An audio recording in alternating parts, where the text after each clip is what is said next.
Hello, little explorers. Welcome back to the Wise Owl, where magical stories take flight.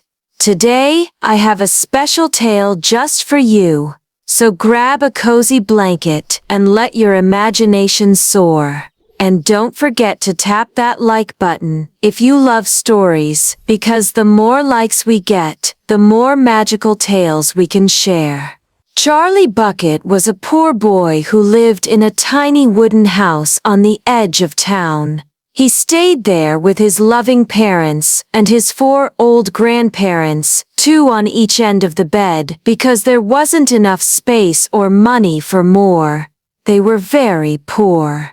The house was cold in winter, the roof leaked when it rained, and meals were small. Most days, Charlie only had a slice of bread and maybe some cabbage soup for dinner. But despite all that, Charlie's family was full of love.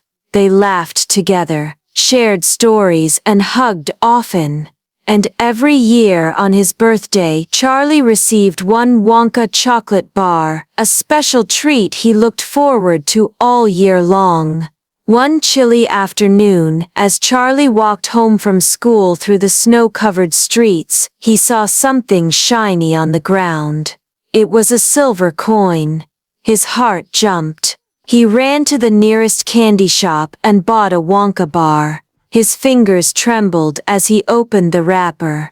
And there it was, the last golden ticket, glowing and golden, shining like treasure. With wide eyes and a racing heart, Charlie shouted in joy and ran all the way home, waving the ticket in the air. At last, the big day had come. The sun was shining, the snow had melted a little, and the air buzzed with excitement. Charliebucket, dressed in his warmest clothes, held Grandpa Joe's hand tightly as they approached the tall black gates of Willy Wonka's chocolate factory, a place no one had entered for years.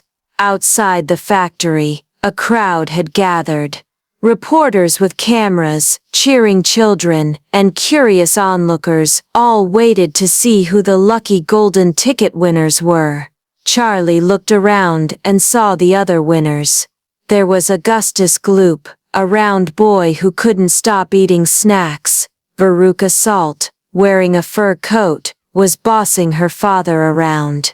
Violet Beauregard chewed gum loudly and bragged about being a champion chewer, and Mike Teavee, who barely looked up from his toy gun and video game. Then suddenly, the iron gates creaked open. Out stepped a man with a purple velvet coat, a tall top hat, and a cane with a golden handle. He had a twinkle in his eyes and a mysterious smile. "Welcome, my dear guests," said Willy Wonka. "Today you are entering a world of pure imagination. Let the adventure begin." As the great doors of the factory opened, the children and their guardians gasped in amazement. They had entered a magical room like no other. Candy trees lined the sides, their branches hanging with jelly beans and marshmallows. The grass beneath their feet was soft and minty green, made entirely of sugar. But the most incredible thing was the river that flowed through the room. It wasn't water. It was warm, rich, melted chocolate, swirling and bubbling gently. A beautiful waterfall poured chocolate down into the river, mixing it perfectly. Willy Wonka smiled. "This," he said proudly, "is the chocolate river. It mixes my chocolate by waterfall. It's the only proper way." Everyone stared in wonder. But Augustus Gloop could think of only one thing: eating. He ignored the signs, the warnings, and the worried looks. He ran to the river's edge, leaned over, and began scooping chocolate into his mouth with both hands. "Stop, Augustus!" cried his mother. But it was too late. With a slip and a splash, Augustus fell into the river. He flailed and floated until he got sucked up a giant glass pipe. The oompa-loompas rushed in, dancing and singing a funny song about greed as everyone watched in shock. As the tour continued, the children entered room after room filled with magical inventions, but Mr. Wonka always gave one important warning in each. First came the gum room. Inside was a shiny machine that made a special 3-course meal gum. Mr. Wonka said, "It's not ready yet. It still has a few problems." But Violet Beauregard couldn't resist.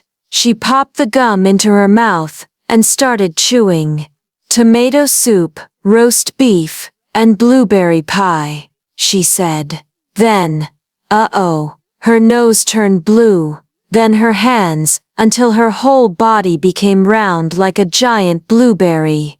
The oompaloompas rolled her away, singing a catchy song about chewing gum too much. Next was the nut room, where trained squirrels sorted good nuts from bad. Veruca Salt wanted one.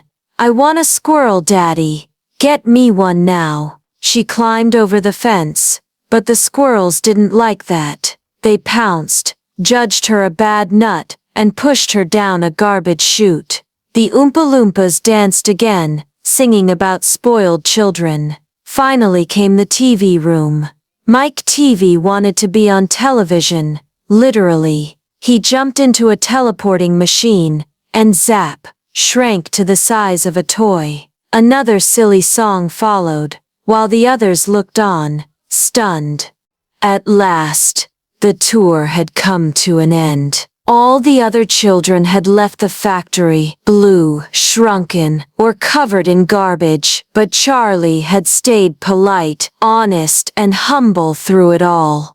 Willy Wonka looked at him with a sparkle in his eyes. "You've done something very special, Charlie," he said softly. "You've passed the test. You didn't complain. You didn't break the rules. You've shown kindness and heart. And that's exactly the kind of person I want to take over my factory." Charlie was speechless. "Me," he whispered. "Yes," smiled Wonka. "You." Then with Grandpa Joe by his side, Charlie stepped into a magical glass elevator. It looked like a sparkling crystal box with buttons on every wall. With the press of a button, the elevator zoomed up and out of the factory roof, soaring high into the sky. Below them, the city looked tiny. Above them, the clouds sparkled in the sunlight. Charlie laughed with joy as they floated through the air. A boy who once had nothing, now on his way to having everything he had ever dreamed of. From that day forward, Charlie's family moved into the chocolate factory, where adventure never ended. And that, my little friends, was the magical story of Charlie and the Chocolate Factory. Remember, being kind and honest is sweeter than any candy in the world. If you enjoyed this adventure, don't forget to tap the like button and subscribe to the Wise Owl for more magical tales every week. Until next time, keep dreaming, keep imagining, and keep being wonderful. Ho ho, goodbye for now.